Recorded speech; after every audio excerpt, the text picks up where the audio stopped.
Untuk hari ini mungkin bisa dijelaskan terkait agenda kesimpulannya kalau tidak salah. Ya, jadi hari ini tanggal 10 September perkara gugatan klien kami Ruben Onsu terhadap Sarwendah itu sudah memasuki tahap kesimpulan, ya. Hanya saja kesimpulannya itu kita sampaikan tidak secara langsung di dalam persidangan, tapi disampaikan melalui e-court, ya, dan kita sudah masukkan kesimpulan kita pada hari ini. Inti daripada kesimpulan kita itu adalah kita menyatakan sidang sudah berjalan dengan baik, namun faktanya setelah dipanggil secara patut dan sah sebanyak 3 kali, tergugat itu tetap tidak hadir dalam persidangan untuk menggunakan haknya, ya, untuk menggunakan haknya membantah isi gugatan kami atau menggunakan haknya untuk menyatakan tidak setuju dengan apa yang kami sampaikan di dalam gugatan atau tidak setuju untuk adanya permintaan perceraian seperti apa yang disampaikan oleh klien kami dalam gugatan. Jadi intinya dengan ketidakhadiran tergugat sebanyak 3 kali dalam persidangan, meskipun sudah dipanggil secara sah dan patut, itu menunjukkan bahwa sebenarnya tergugat juga patut diduga menyetujui, ya, atau sepakat dengan apa yang kami sampaikan dalam gugatan kami, ya. Dan kalau memang kita lihat dari beberapa pernyataan atau statement yang dilakukan oleh kuasa hukum tergugat, ya, karena beberapa kali kan saya juga lihat tayangan kuasa hukum tergugat juga memberikan statement, ya, bahkan menyatakan bahwa saksi-saksi yang dihadirkan itu juga ada hasil komunikasi dengan tergugat, ya. Jadi ini juga menunjukkan sebenarnya bahwa gugatan yang kami layangkan atas nama klien kami Ruben Onsu ini sebenarnya gugatan yang juga diinginkan, ya, oleh tergugat. Jadi bukan merupakan satu keinginan sepihak saja, tapi ini juga diinginkan oleh tergugat karena seperti yang kita lihat sudah dipanggil secara patut, artinya dia tahu ada gugatan, artinya dia baca isi gugatan, tapi dia tidak hadir. Memang ini sebagai bentuk apapun yang dilakukan dalam proses hukum ini sudah atas dasar yang juga diketahui oleh tergugat, hanya saja mungkin yang diminta untuk mengajukan gugatan atau yang mengambil peran sebagai penggugat dalam masalah ini adalah klien kami. Nah, dan kalau sesuai dengan agenda jadwal persidangan yang sudah disampaikan oleh majelis hakim kepada kami, setelah tanggal 10 September hari ini kesimpulan, maka putusan atas gugatan ini akan dibacakan pada tanggal 24 September. Jadi tanggal 24 September nanti itu adalah akhir daripada proses hukum yang sudah kita jalani beberapa waktu ini di Pengadilan Negeri Jakarta Selatan. Itu akan dibacakan putusannya pada tanggal 24 September. Ya, meskipun ada juga kemungkinan putusan juga akan disampaikan melalui e-court, tapi juga ada kemungkinan pembacaan keputusan akan dibacakan langsung dalam sidang tertutup seperti selama ini penggugat kuasa hukumnya itu hadir dalam persidangan. Nah, itulah yang bisa kami sampaikan kepada teman-teman media terkait dengan masalah perkembangan gugatan klien kami Ruben Onsu kepada tergugat Sarwendah. Terima kasih. Bang, kalau Ruben sendiri tetap yakin untuk cerai ya, Bang? Tahu ya, Bang, ya. Berarti Bang, kalau misalnya dibilang Ruben ini tetap ingin cerai ya, Bang? Bertekad. Jadi kalau misalnya dikatakan bahwa Ruben tetap ingin bercerai, ini juga boleh dikatakan ada benarnya, tapi ada tidak benarnya. Ya, karena kalau misalnya Ruben tetap ingin bercerai, ini kan artinya kan keinginan sepihak. Tapi kalau kita lihat fenomena dalam persidangan ini, bagaimana tergugat tidak hadir, berarti kan tidak ingin juga menggunakan kesempatan untuk mempertahankan perkawinan, kan gitu ya. Dan kalau kita lihat juga beberapa statement dari kuasa hukum tergugat, bagaimana perannya mereka juga yang memberikan support ya untuk menghadirkan saksi-saksi yang memang mengetahui tentang rumah tangga penggugat dan tergugat. Ini sebenarnya kan juga menunjukkan bukan semata-mata Ruben saja yang ingin tetap kekeh untuk mengakhiri perkawinannya dengan perceraian, tapi artinya ini adalah suatu hal yang sudah menjadi keputusan bersama yang mana yang mana mungkin masing-masing pihak sudah tidak yakin lagi akan bisa hidup rukun terikat dalam suatu perkawinan. Tapi ada sedikit mungkin nggak sih untuk minta rujuk atau untuk kembali lagi atau mencabut laporan? Siapa yang meminta rujuk? Kalau memang ini sudah merupakan satu hal yang sudah dibicarakan dan hanya saja mungkin yang majunya adalah Ruben. Ya kan, kalau misalnya seperti yang tadi saya katakan itu, andaikan saja ini bukanlah keputusan mereka atau tergugat tidak sepakat dengan apa yang disampaikan oleh Ruben, dia bisa menggunakan haknya untuk hadir dalam persidangan dan akan ada mediasi, karena hakim juga pasti akan mengundang para pihak prinsipal untuk mencoba dimediasi.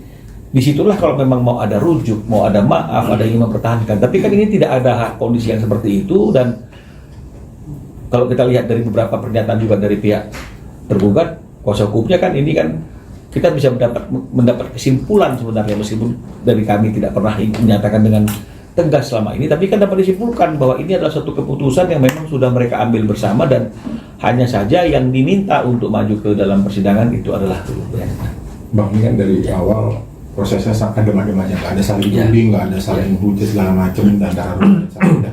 Apa dari awal memang Ruben menginginkan seperti itu gitu, sempat bilang sama Abang supaya ini semua berjalan ini aja, nggak usah, karena nggak enak mungkin menjaga perasaan anak seperti itu. Ya, kalau memang persidangan ini ingin dibuat seadem mungkin, ya, selain menjaga perasaan anak dan mungkin menjaga beberapa kondisi, tapi memang sesuatu yang sudah final keputusannya di antara mereka berdua sebagai suami istri, hanya saja pihak yang akan mengambil peran sebagai penggugat itu yang memang harus diambil oleh Ruben, kan artinya kan ini juga pasti akan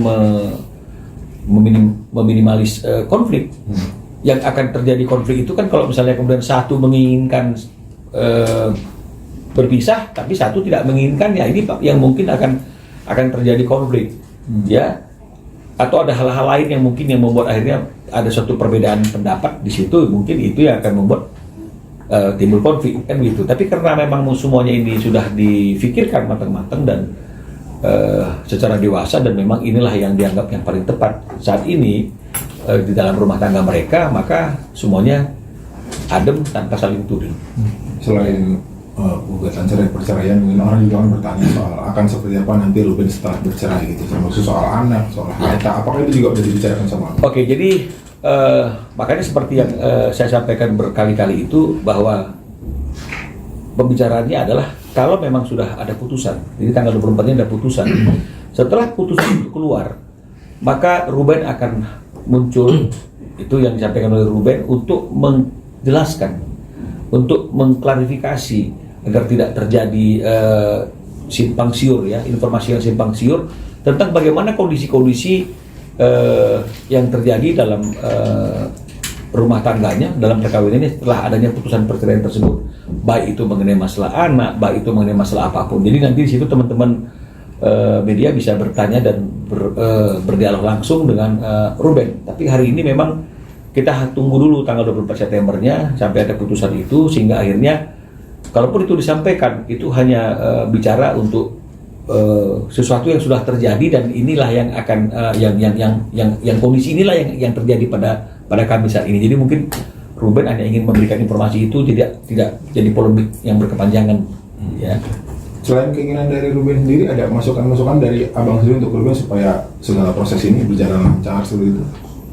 Kalau masukan itu kan sesuai dengan apa yang diinginkan oleh klien, ya. Klien ingin seperti apa dia proses hukumnya, kan begitu. Nah, jadi kalau memang misalnya klien itu ingin proses hukumnya itu tidak terjadi keributan, tidak terjadi suatu saling tuding menuding, ya, jadi memang mereka harus bisa selesai dulu tuntas di dalam itu. Dan kita juga ketika memberikan statement, ya memberikan statement yang tidak juga menuduh. Karena kalau misalnya kita memberikan statement yang tendensinya menuduh atau menyalahkan seseorang, maka seseorang yang disalahkan itu juga pasti akan menggunakan kesempatannya dalam memberikan statement untuk membela diri, dan menuduh orang lain itulah yang sebenarnya berbuat salah. Nah, jadi kalau misalnya itu yang terjadi, maka akan terjadilah saling tuding, saling menyalahkan, saling membenarkan diri sendiri. Tapi karena kita melihat bahwa nggak ada hal lagi yang perlu dibicarakan tentang siapa yang salah, ini keinginan siapa, saling tuding menuding, ya makanya kita statementnya juga hanya bicara mengenai masalah proses persidangan yang sedang berjalan, tahapan-tahapannya. Nanti pada waktu sudah putusan, baru mungkin kedua belah pihak mungkin bisa saja saling memberikan press release gitu ya, atau press con, atau bersama-sama ya di depan teman-teman media, kami sudah berakhir nih hubungannya ya teman-teman, kan bisa saja seperti itu. Dan memang mungkin yang diharapkan akan ke arah sana. Ya. Nominal ini kan mereka punya harta bersama juga, usaha bersama, nantinya itu setelah putusan cerai akan seperti apa sih pembagiannya? Itu sudah dibicarakan, dan itu sudah pasti akan ada setelah putusan, dan itu juga yang akan mungkin jadi materi yang akan disampaikan kepada teman-teman yang berkaitan dengan masalah harta bersama dengan usaha. Tapi seperti apa yang dikatakan oleh klien kami, itu akan disampaikan langsung oleh dia pada waktu putusan sudah keluar. Ya. Nah, misalnya kondisi Ruben gimana, Bang? Kondisi Ruben seperti biasanya ya, tetap melakukan aktivitas, melakukan pekerjaan, dan tiap pagi masih jemput anaknya ke rumah di mana anaknya sekarang tinggal bersama istrinya, dan mengantarkannya ke sekolah. Jadi masih melakukan aktivitas yang rutin seperti biasa. Tempat menghadiri ulang tahun Sarwenda kemarin, Bang? Ini saya nggak update ya mengenai masalah ulang tahun itu. Tapi kalau nggak salah ada ya dia ya. Tapi saya nggak update. Nah, tapi pembagian waktu bersama itu udah diterapin belum sih Bang? Maksudnya apa? Itu juga sudah tuntas, yang nanti mungkin akan kita sampaikan setelah putusan tanggal 24 itu dibacakan oleh majelis hakim. Semua sudah. Selain menjemput anak, mungkin Sabtu Minggunya ada pembagian waktunya dia di mana? Kalau mengenai masalah pembagian waktunya itu sudah dibicarakan, nanti materi itu akan dijawab langsung oleh Ruben dan Sarwenda pada waktu setelah putusan selesai. Tapi kalau hari ini sebelum perceraian itu dibacakan putusannya, kegiatan dan rutinitasnya itu masih seperti biasa tanpa ada perbedaan sama sekali. Jadi kesimpulannya sudah diketahui oleh Ruben sendiri nggak sih? Terus bagaimana tanggapannya mungkin? Ya, kesimpulan ini kan artinya kan merupakan konklusi rangkuman dari persidangan selama ini. Ya, jadi nggak banyak juga yang bisa disampaikan dalam kesimpulan tersebut karena tidak ada jawab-menjawab. Karena si pihak tergugat kan tidak memberikan jawaban, tidak memberikan duplik, tidak memberikan bukti, kan begitu. Jadi artinya ya kesimpulan ini kan boleh dikatakan kesimpulan sepihak dari penggugat saja, dan yang tadi seperti saya katakan itu ya pointersnya adalah kami menyampaikan persidangan ini berjalan tanpa kehadiran daripada tergugat, dan oleh karena itu kami mengartikan ketidakhadiran tergugat itu, meskipun dia sudah dipandang dengan patut, meskipun dia tahu ada gugatan perceraian, meskipun dia sudah baca gugatannya, artinya dia akan melepaskan haknya untuk